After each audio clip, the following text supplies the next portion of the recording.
Hi, it's Scott Hamilton, ROCKFILE, back with another podcast review, this time of a video game, Star Wars Squadrons on PlayStation 4 Pro.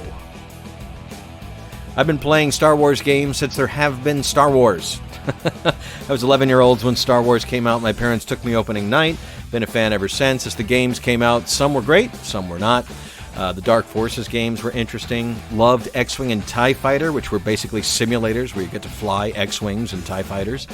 And then all the Knights of the Old Republic. Loved those games, those role-playing games. On and, so on and so forth up until we have today's games. I was looking forward to them eventually breaking away from the battleground idea that they did with those two Star Wars games. Since they had all the licenses and the sound effects and the actual, 3D renders of the ships and things like that, I was hoping they would go back to X-Wing and TIE Fighter and do something like that, and they did. Squadrons. My roommate picked it up. He was dying to play it, downloaded it midnight that night, was ready to jump in. Plus, he has a full PlayStation VR set up, and I'll get into that. That adds a whole nother layer. But if you've missed the days of X-Wing and TIE Fighter, if you've missed the ability to jump into a spaceship and fly against other Star Wars craft with the same laser blasts and the music and the ship designs and everything you've come to love about Star Wars, then just run out and pick up this game. On PlayStation 4, the graphics are great. There's no jaggies anywhere. It looks exactly like one of the movies, especially 1, 2, and 3. It does have a little bit of that computer-generated quality, but for a video game, it looks really realistic. Looks great. Tim and I both noticed we have a problem with some of the size. When you fly over a Star Destroyer, it doesn't feel that big. There was a better sense of scale in the older games. You get across the width of a starfighter pretty darn quick in your ship. It just doesn't feel like when you get close to it where you can actually almost land on it because you're having to shoot things off of it, laser cannons and tracking things. It just doesn't feel as big as it should.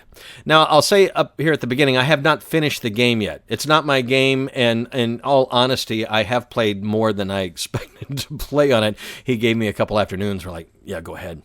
And I played it as a normal 2D game on our giant TV with the PlayStation 4.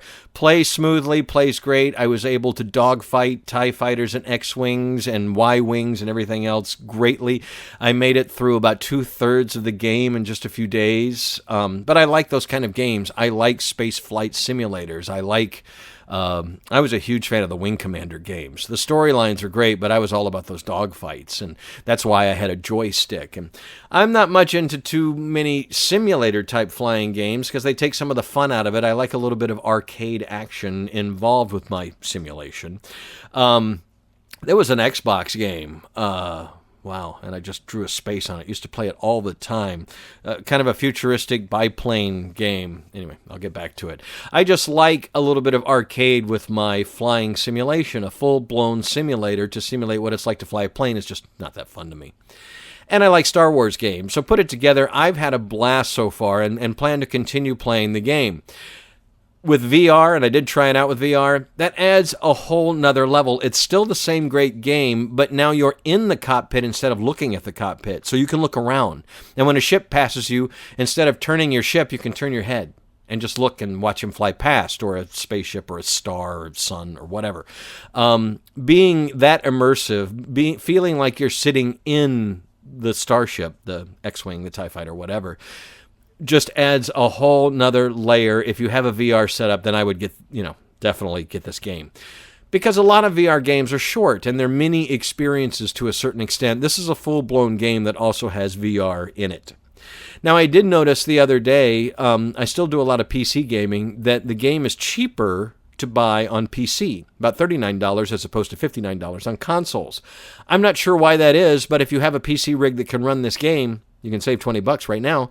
I don't know. I don't think that was a sale. I think that was the regular price. But if you've been looking for a flight simulator type game, you want to do it in the Star Wars universe, this is great. It really is.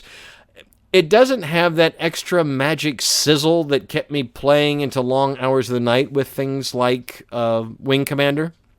I felt like the missions were a little long. in some ways that's a good thing, but in other times, like I was like one time ready to go to bed or ready to stop playing, and the mission just kept going and going, and I finished the mission, and I got a trophy and the points and all that, but it just felt like some of the missions were longer than they had to be. They could have been broken up into little shorter bites, but I know there are people that like longer missions. I have not played the online multiplayer yet, but I have checked out a few reviews, and we did log in there to see what it was like. It's basically the same game multiplayer. And again, if you like that kind of thing and you've wanted to fly X-Wings and TIE Fighters, this is your opportunity. I don't know what you're waiting for. You probably already bought the game. But as someone who is a hardcore gamer who's moving towards the casual gamer kind of thing, this one fit the bill for what I wanted to play. I would recommend buying it on sale. I don't think you have to pay full price for it. But if, again, you really like the idea of flying an X-Wing or a TIE Fighter, and you're going to have to fly both. The game shows you both sides of the conflict and both sides of the Empire and the Rebellion. And I actually like that because you were able to switch up, and it's a different flying style. Like the X-Wings had missiles and the TIE Fighters did not, at least through the first half of the game or whatever.